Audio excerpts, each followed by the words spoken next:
What's up, everybody? Once again, it is I, James, coming to you from the Nerdy Mewzings podcast studio. I am honored to be the very first podcast this gentleman has been on. Mr. Brandon Paul is here with us today. How you doing, sir? Pretty good. Awesome, man. Pleasure You're to be rocking here. that awesome Metroid shirt there. Yeah. I have my Image Founder shirt on. You've got your water. I've got my late night energy drink, even though it's later where you are. It's probably good I'm not drinking my energy drink at 9. That'd be bad. I've done that before. Not a good thing. Yeah. How's your day been so far? Been productive? Pretty good. Been busy. Haven't drawn today. We've been busy with other stuff. We got some other stuff going on around the house, but yeah. Now, are you the stereotypical creative to where you are a night owl and you do a lot of your work late at night? I am. Sometimes. It's the bane of my existence, man. Yeah. Usually I'll tell my wife I'll be up in a minute, and then before I know it, it's like past midnight and I'm still drawing. Yeah. My wife's always texting me in here, it's time for dinner. I'm like, I'm just editing one more video. I'll be right out. I see you're in your studio. You got your artboard behind you there. Mm-hmm. Now, I was very fortunate that you sent me the first issue of your book, and I finished reading it today. I loved it, man.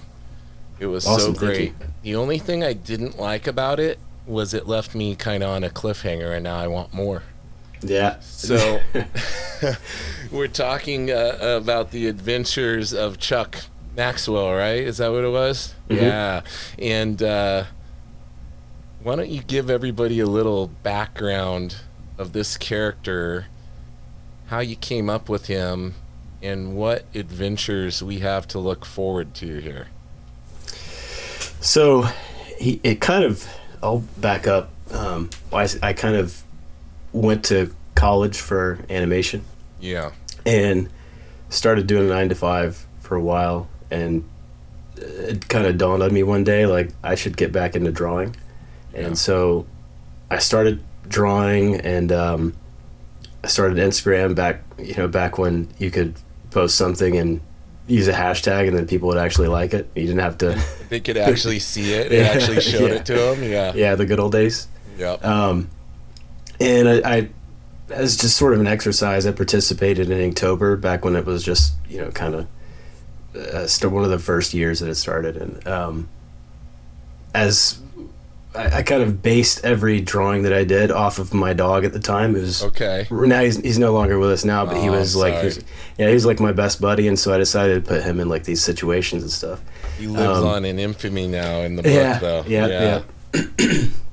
Anyway, one of the pictures that I drew and posted, it was him kind of like in the desert in this hover tank. Just like with binoculars, just looking out over the horizon. And my friend Mike Lancet, he's also a really good comic artist. You should have on here. He's great. I will. He was like, man, you should make a comic out of this. And he's already been working on a comic for years called Master of the Edge. It's really good. And I was like, all right. And so that idea kind of started kicking around in my head, and so I started just writing it and making kind of diving headfirst into comics. Now, you had that animation background, and you told me before we started that you kind of got into comics a little bit late. So as far as that goes, when did you start looking at comics more? At what point in your life were you at it when you kind of started to get that itch and started to look at the comics medium?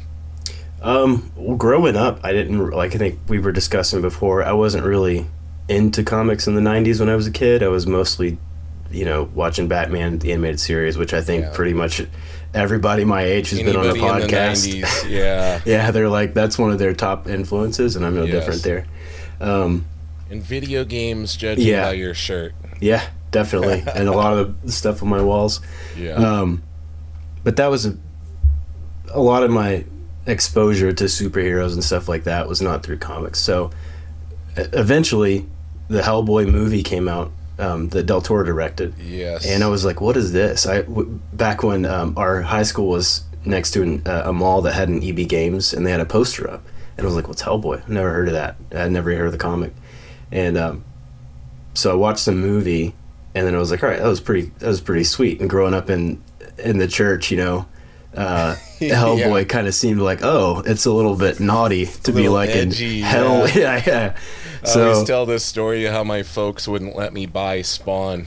Yeah. And I was like the biggest McFarlane fan, and they're like, nope, it's too demonic. Yeah. You're not going to buy that. I'm like, come on, Mom and Dad, it's my favorite artist. Yeah, that's funny.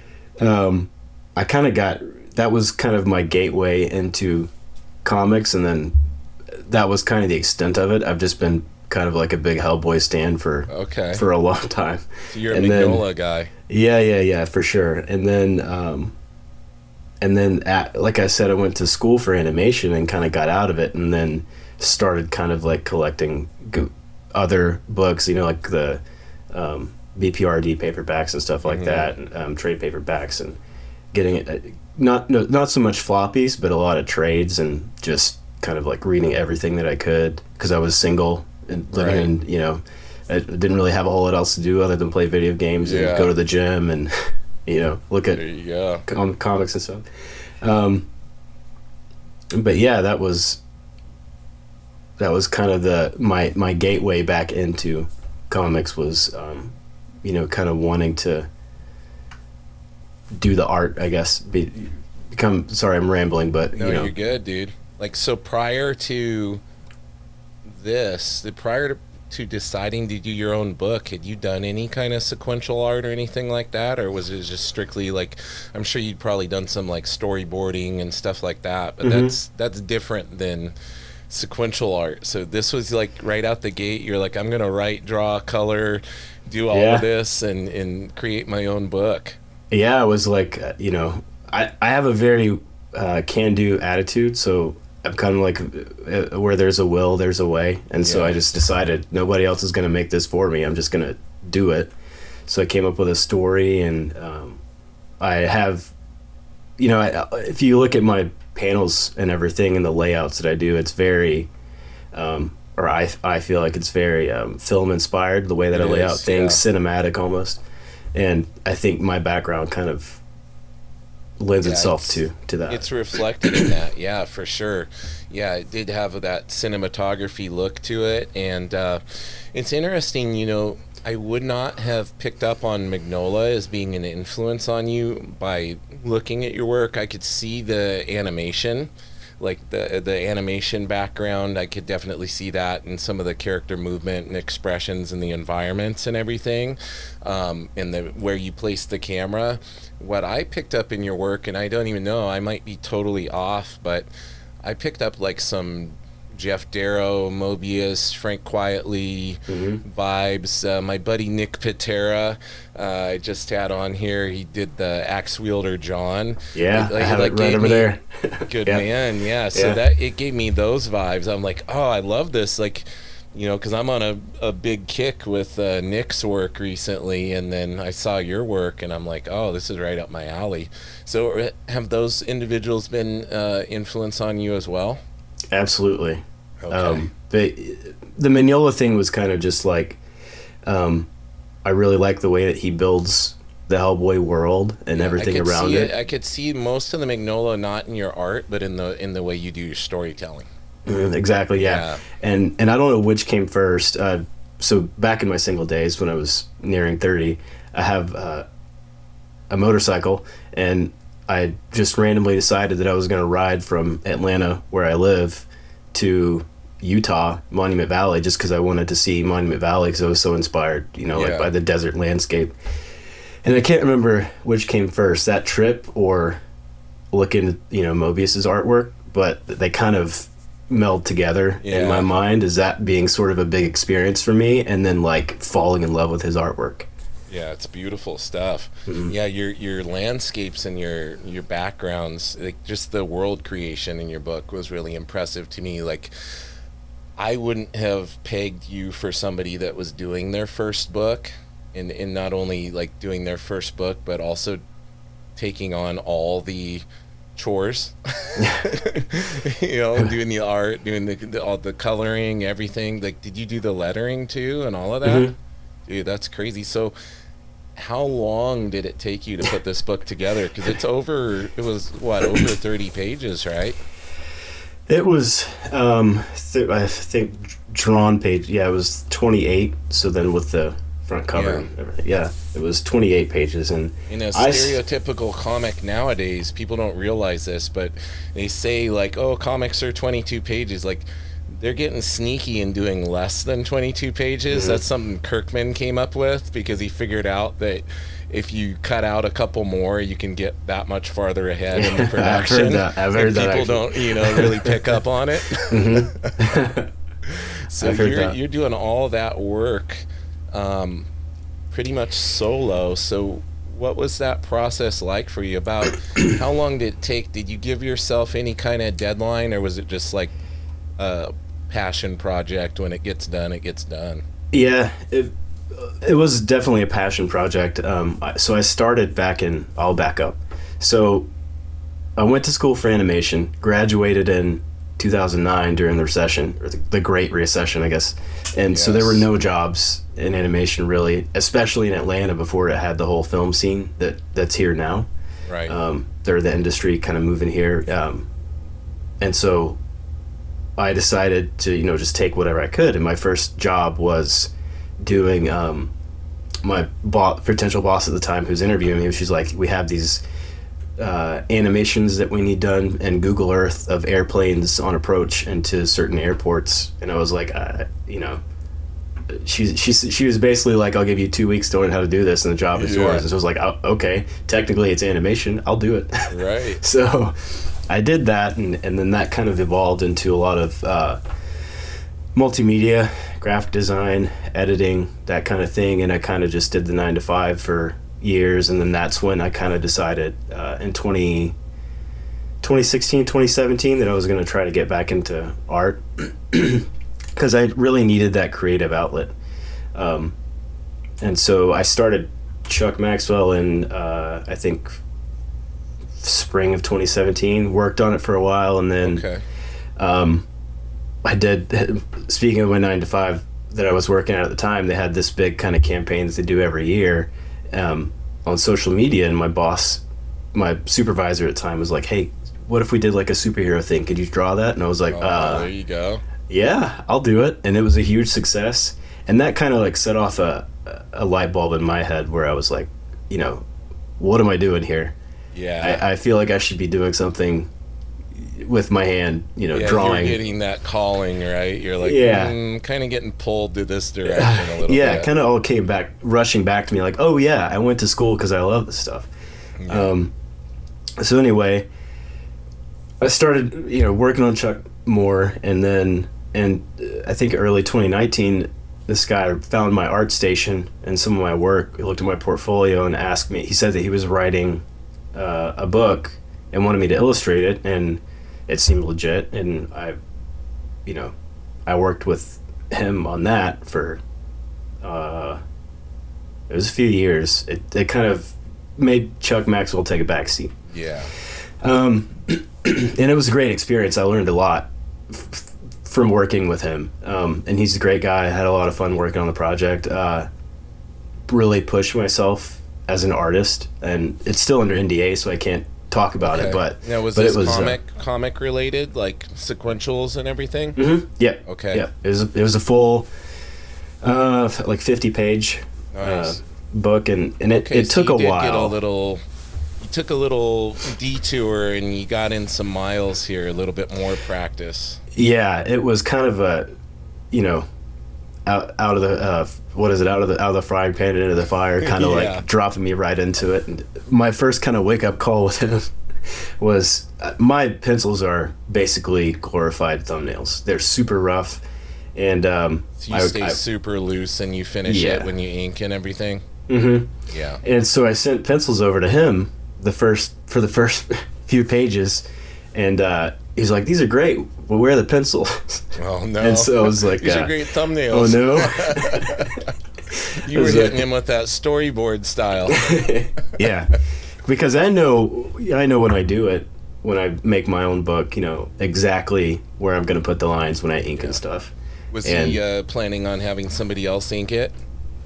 No, I was doing all the inking too. I didn't color it. Okay, but he just wasn't able to get a read on what you were trying to portray. Yeah. You knew what it was, but he couldn't quite tell what it was. Yeah, so I was like, all right, I need to tighten it up.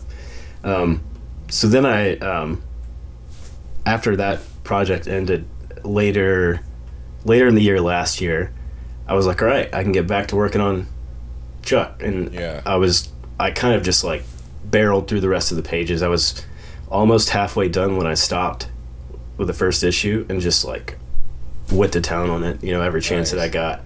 But I was like, all right, no, what am I going to do with it?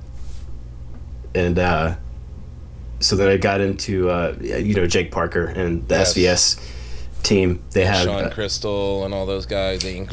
Part of the Ink Pulp crew. Sean's part of that with Jake. Ink Pulp's great. Yeah, Ink Pulp's great. People, yeah. Mm-hmm. So the SVS guys, they had a self-publishing pro class that you could take before the graphic novel pro came out. And I was like, all right, I'm going to take this and just do it myself. And so I learned everything they need to know in that class. It was great. If anybody's thinking about doing it in the future, I highly recommend it because it teaches you everything. You're the second person everything. Recently to give big props to them. My buddy Sam McClurg that I do my live stream with every Tuesday, he went through that too and highly recommends it to everybody. He said same thing you did, gave him everything he needed and helped him get his stuff out. Yeah, Sam's awesome. I did a variant for his Kickstarter. Yeah, very cool. Yeah, he's a good guy. But anyway, so that was I kind of just like launched it and put it on my website and posted about it, and people started. I sent it out to the Ink Pulp guys. I sent it to West Coast Avengers. West Coast Dave. Yeah. I sent it to Jake Parker, and he did like a reel on his Instagram, and I was like, so cool. I was like, holy crap! That's Jake, some big exposure. Jake is touching my book. Yeah. But with everybody too. I mean, like Jim Food and Jim's awesome too. Sean I can't and all those say enough guys. Good things about all of those guys. They're awesome. Yeah, I paid for a portfolio review after, when I'd almost finished doing all the art, and through Ink Pulp. And that was a really good eye-opening experience for me, because it was like I thought I was killing it, and then Mateo was just like, no, you're doing this, and this wrong. It was, it was good feedback. He wasn't being mean or anything. Totally. He's such a good artist. Mateo doesn't sugarcoat it though. And I love that. Because he wants to see you get better, so he's gonna be real with you and say, hey, this is good, but here's how it could be better, right? Exactly. Yeah, they were all very supportive. But yeah, so that's basically how Chuk came to be. Man, I feel like you just kind of came out of nowhere and you've got this killer, like, pro quality book, and people are seeing it like myself and be like, where's this guy been hiding? He was hiding in animation and multimedia and all these different things. Yeah, I definitely feel like it's what I should be doing. I do too.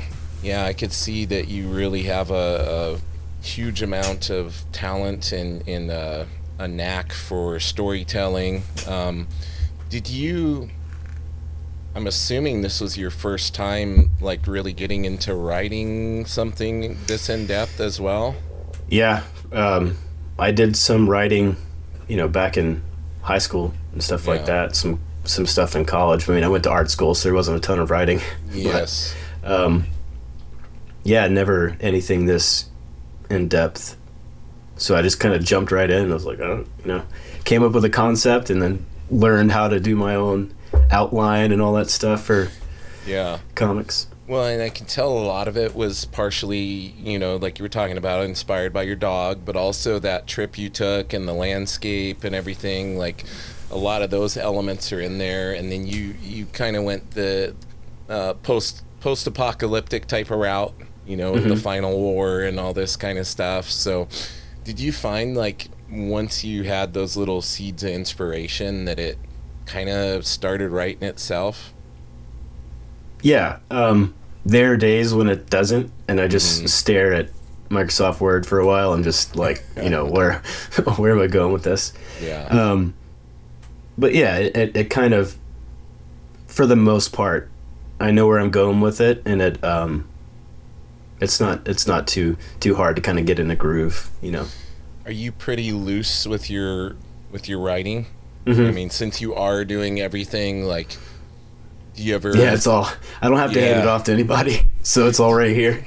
Do you ever have like a scene in your brain that you just start drawing it and then kind of flesh it out with the writing after the fact, or are you kind of giving yourself more of a, kind of like more like Marvel method? You basically have like a rough outline of what you want to do, and then you're going in that way. The way that I work is I'll write off the script, and then in like a note beside each,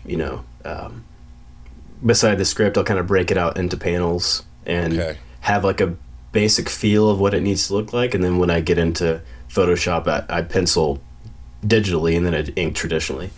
When I get into Photoshop, I kind of start, like getting a feel for it and figuring out what I think will be the best layout storytelling wise. Yeah.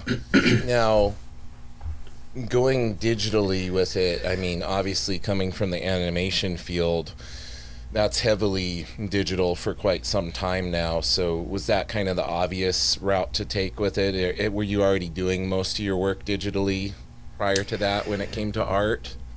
A little bit of both. Okay. Early on, when I decided to start getting back into art, I did a little bit of both, but mostly traditional.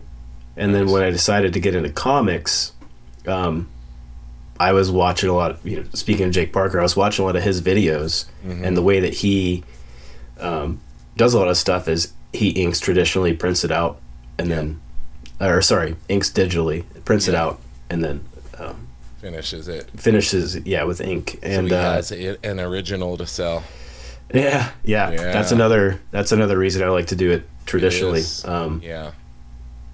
But it just felt right to me because I can, play around with stuff and get really loose in Photoshop, and you can do the same thing with a pencil and paper, but it's just less erasing. Again, I go over it over and over on here because people have this misconception like digital is this magical tool that draws for you, and it's like, no, you very much have to be able to draw. You can do things more rapidly, like as far as like changing proportions and flipping things and all of that type of stuff, but it's just a tool like anything else. You just save a little bit of erasing. You don't mess up your paper as much, right? Now, you mentioned Photoshop. What has you drawn it in Photoshop? Is that just what you were most comfortable with?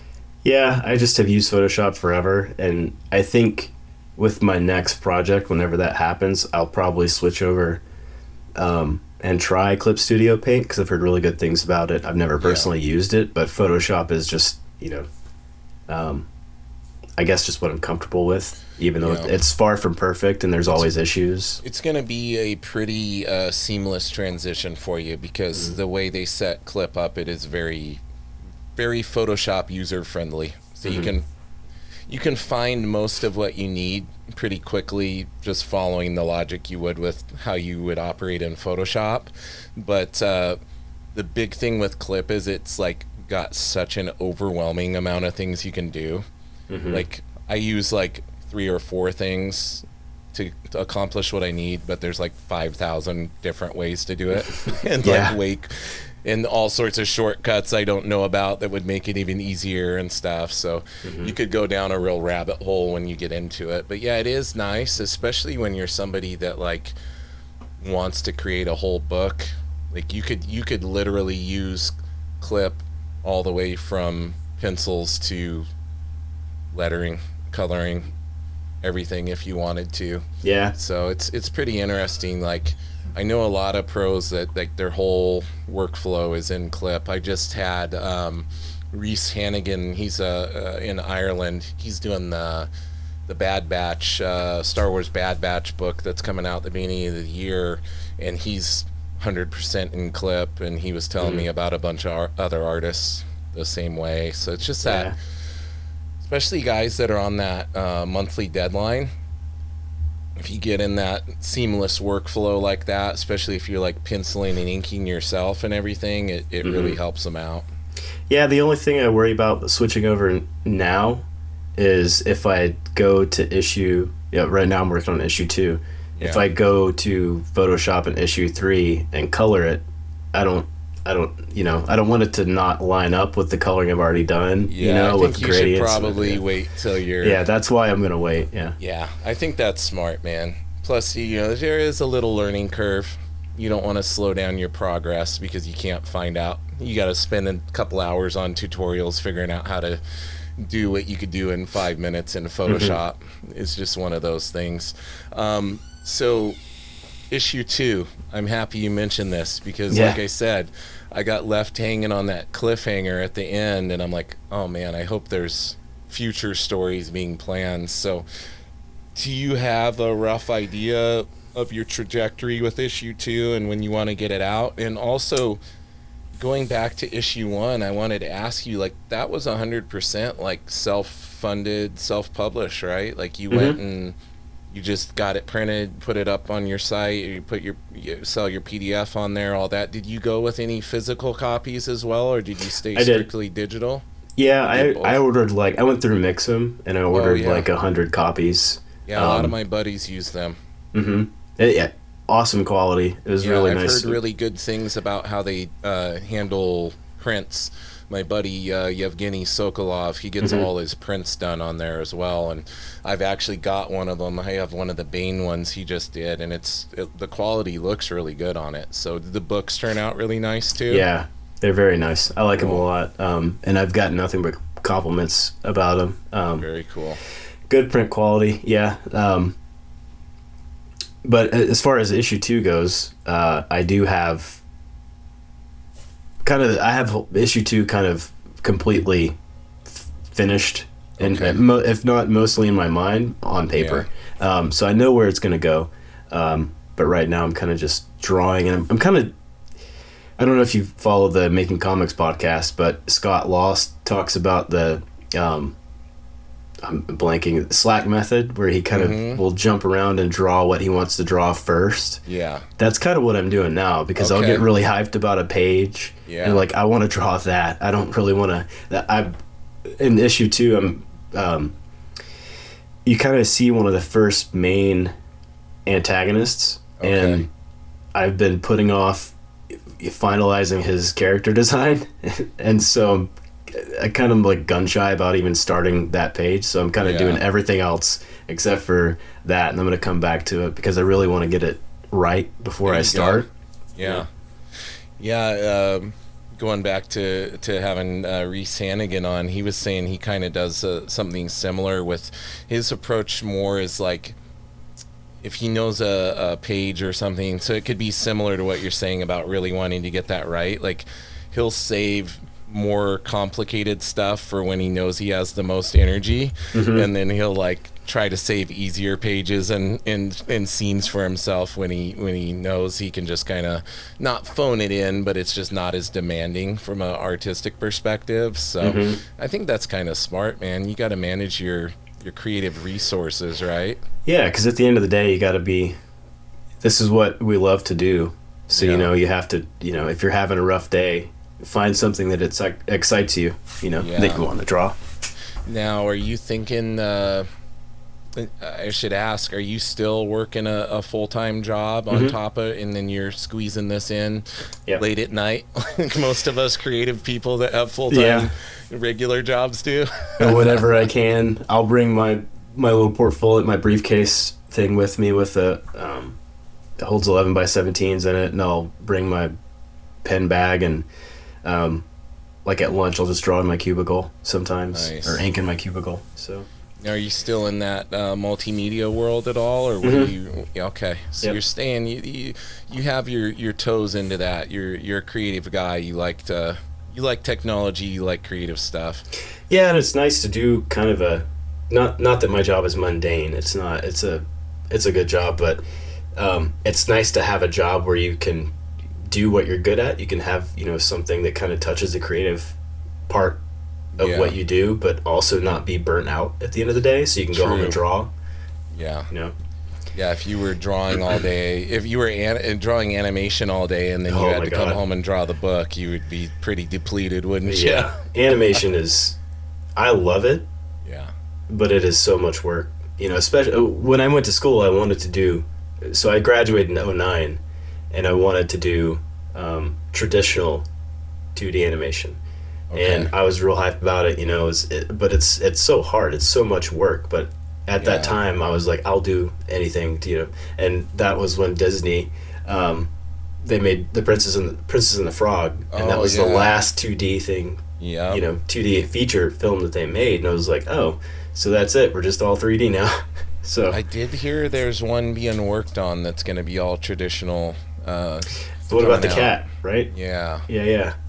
Looks cool. So they're kind of, but then I also heard that today Disney announced they just pinned a deal with OpenAI, a 3-year deal where they're going to collaborate with Sora and give them licensing of a bunch of Disney characters and develop things together. So I know how I feel about that, and I can probably predict how a lot of my artist buddies are feeling about that right now. Yeah. Yeah, it's kind of crazy. It's crazy to see, but you know, they're all about that bottom line, man. They gotta save as much money as they can, I guess. Yeah. Sad. So I have a toddler, and we just went to Disney World for the first time, and Disney is not hurting for money at all. Not at all. I went there. I went to Disneyland for the first time in my whole life. My wife and I went last year, and it was magical, man. But yeah, they're not suffering for money one bit. Yeah, it's interesting, but it's kind of the evolution of things. Unfortunately, I think a lot of things are going to go that way. It's up to us creative individuals to make things with our hands and keep showing people how it's done, I think. And you're a great example of that. Like, especially like you had this idea that you were passionate about and you wanted to have control of every aspect of it, and you've been grinding it out in your spare time, which is really admirable. Now, do you think that comics is going to be something that you would consider branching out and going to full-time eventually? Like, say, you know, Adventures of Chuk Maxwell issue 2 comes out and continues to be getting noticed and gaining popularity, and, you know, maybe some bigger publishers get your name in their ear, and you know how the world works. One piece connects to the other, and next thing you know, you're getting offered to do a big project or something. Is that something you'd be interested in? I think so. I think that's the end goal. Okay. You know, right now I'm kind of just riding it out. I have the financial stability, but really I want to justify being able to make that jump, because that is where my heart is. But right now, having a family, you know, that I contribute to monetarily, it's scary. Yeah, you have to prioritize and make sure you're setting yourself up for success, and you know, having that insurance and everything else is very nice. You know, having that level of stability. Now, with Chuck, you're doing creator owned. Would you have interest in, like, I already know if you got offered anything Hellboy related, you would be right on it. You'd be like, Absolutely. I've got no problem drawing somebody else's stuff. But you have, outside of Hellboy, we didn't really talk too much about your comic interest. Do you still look at comics? Is there anything you collect right now that you dig? Yeah, I mean, anything Daniel Warren Johnson, because he's he's taken over the world. Speaking my language, I'm waiting for my art book, the new me too. book to come. I got my tracking, so I'm like, oh man, I cannot wait. I have his Extremity, the super duper expensive edition. Oh yeah, over there on my shelf. That thing is like, that thing's like that thick, dude. Yeah. It's amazing though. It's awesome. I don't have it. I've seen it though, and I'm jealous. I'm sure you get on his live streams just like myself, and you're blown away at the speed with which he works and he lays down his lines. And but also what I love about him is that arrogant at all. He's just the most down-to-earth guy. Super down to ever. earth. Yeah. Yeah. I haven't heard any bad things about him. Mm-mm. I just had Felix on from Felix Comic Art, and he was telling me one of the biggest factors in who he represents is they have to be a good person. He doesn't care if they're famous. He doesn't care if they have potential. He said the two factors are, one, it has to be stuff he wants to collect and because he likes their art, and two, there's a vetting process and they have to be a good person. So I think we can gauge by who Felix represents. Like, I just had Nick Patera on because Felix, told me about him, and just so happened he was really cool too. So I don't think that's a coincidence that those type of individuals are being repped by Felix. So I think you're on to something there. Yeah, Dan seems like a real good dude. Yeah. I can't wait to see his sci-fi epic that he's been chipping away at for many years now. Yeah. What's your favorite out of what he's done so far? I think Beta Ray Bill. I think it's underrated. That was really cool. I think my second favorite. I mean, they're all great, but Dead Earth is really good. Yeah. Just it's so badass. That part where I was gonna say the part where with Superman's spine. Yeah. Where she was his lasso. I was like, what? Yeah. And I don't really follow, the lore of all the comics and everything. So to me, it was just like, this is amazing. It's totally metal. Yeah, it's rock and roll. very. A lot of his stuff is rock and roll, man. Yeah, I just reread Do a Power Bomb. Oh, it's so good. One thing I have come to realize about Dan's work is, like, you can get a lot out of it on the second and third read that you didn't pick up on, and it still, like, resonates with you. Like, it had been long enough since I'd read it that I forgot about the ending, and it's like one of the few comics that's made me, like, tear up and get choked up, and I'm like, dude, I forgot about that part. It got me a second time. I was sitting there with tears in my eyes, like, oh, Dan, you got me again, man. It's so cool because he's another guy that just started deciding he wanted to create and he wanted to write on top of doing the art chores. I think that's, do you feel like people like him and Sean Gordon Murphy, guys like that who create and write and everything, is that a big inspiration to you and showed you that's kind of a viable path to take? Yeah, definitely. I think it's very inspirational because it's a big jump, to go from a job that supports you and everything to just, taking a leap and, following your heart. So, yeah, I definitely want to do that one day, and those guys are a big inspiration to me. Anthony Wheeler, too. I don't know if you're familiar with his art, but if I saw it, I might be, but just the name off the top of my head, I'm not. What's he do? He doesn't do comics. He's more of just an illustrator, but he actually has been on the SVS, been on their show several times, and that was kind of his story, is that he was working a corporate job, for years, and then decided that he was just gonna, at the ripe age of 38, which is how old I am, that he was just gonna make the jump and start doing illustration full time. I only got you by 10 years.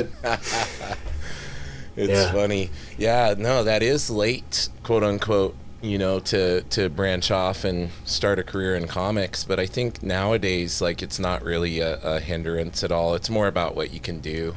Yeah. So you've got all these different influences and inspirations. What would be your dream big two? So we're talking Marvel or DC. Do you kind of have a dream book that if you got offered, that would be like right up your alley? Are you a grittier kind of guy? Are you more a Batman guy, or not or really? Do you just kind of have like a love for any particular character from the two big publishers? I love Thor. Yeah. I could see you on Thor. Yeah. Thor for sure. He's always, Walt Simonson's Thor run is just like, oh yeah, It was a Bible to me at one point. I just like Phenomenal. reread it and reread it. Yeah. Speaking of Beta Ray Bill, right? Yeah, exactly. But I guess I want to say Silver Surfer, but with Moebius having done Parable, I would be afraid that people would be like, "Oh, he's just trying to be Moebius." Yeah. Yeah. So, yeah. but yeah, maybe Thor. But you mentioned Hellboy. That would be amazing if that ever happened. I know it probably wouldn't, but if they came knocking on my door, yeah. You never know, dude. Have you played around with that Mignola style at all? A couple of you got like a very open line style. Like you do a lot of your finishing of the art in the colors, I notice. So for you, like throwing those big chunky shadows in there and stuff could be something different to mess around with. Yeah, I don't do a lot of spot blacks, but I've done a few, not commissions, but just pinups that I did for fun and kind of a more a Mignola style. Nice. And I was like, he's throwing down all these big spots of black. It's like, this is kind of feels scary. Yeah, it does. Because I like having the art, just unmolested, and then I can just do what I need to do with the coloring part of it. Because I just like being able to see all the lines. Yeah, and the brilliance of Mignola is also what he knows to leave out. And like let your eye fill in. Exactly. That is such a skill in and of itself. Like it blows my mind looking at his stuff, because it's one of those things in jiu-jitsu. There's an expression I use to say it's so basic it's advanced. Yeah. Right? It looks like he's just going in here, but it's like, no, it's the decisions he's making to leave stuff out. To let our brain fill it in. That's the real brilliant part, and super hard to do. Yeah, it is brilliant. That's how you know he's a master, because he does that stuff, and he just, it's like a machine. He just knows exactly where to put every line and every all the negative space and everything. Now, you've gotten to, get Chuk some traction online. Like, obviously, people have seen it online, and word's gotten around. You've gotten a little publicity for him from the Pulp crew and Jake and everything. Have you ventured out into any cons or anything like that yet? I have never been to a con. I've never tabled at one. I will in the future, but you would be somebody that the table would be packed. Because people that go to cons, they're looking for that standout, unique thing like that. And that would be like my buddy Caleb Palmquist that I met. He does this book called Unicorn Vampire Hunter. He's a writer, and he catches people at the con because he'd be like, "Hey, you interested in my book? It's about a unicorn that hunts vampires and stabs them with his horn." It's like the perfect hook, Or like last year it was, "Oh, this book's about a knight and a lion and they're best friends." It's like, I'm in, dude. Yeah. You got me. A quick elevator pitch. Seeing Chuk, like he looks like a dog, like it would, if you had a banner of that at your booth, like people would be instantly interested. Yeah, I will eventually, but it just hasn't been a priority for me. I would like to do it, but I think I've also always kind of been not reclusive, but I just want to be drawing. I just want to be drawing. Yeah, I just want to be drawing.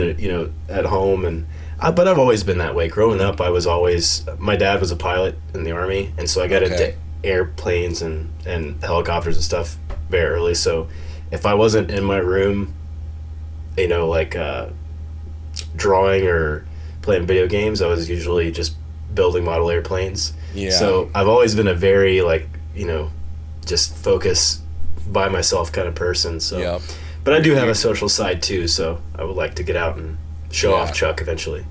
Well, and the cool thing about cons is you get around a lot of like-minded people as far as the stuff that they're into, and you find you just have a lot of really positive, cool, creative interactions with people because they're like into the same type of stuff, and plus you get around other artists and things and network and kind of never know what happens from what can come from that, because I've heard some crazy stories about people getting connected with some crazy names that we would be like in awe of being in their presence, and it's like, oh, I saw your stuff, you want to do a book together? Or like my buddy, not that he wants to do a book with him, but my buddy Todd Beats was sitting down at Rose City Comic Con this year in Oregon, and this guy with a strong accent comes up and is looking through his original art, and, oh, this is bloody brilliant, blah, blah, blah, blah.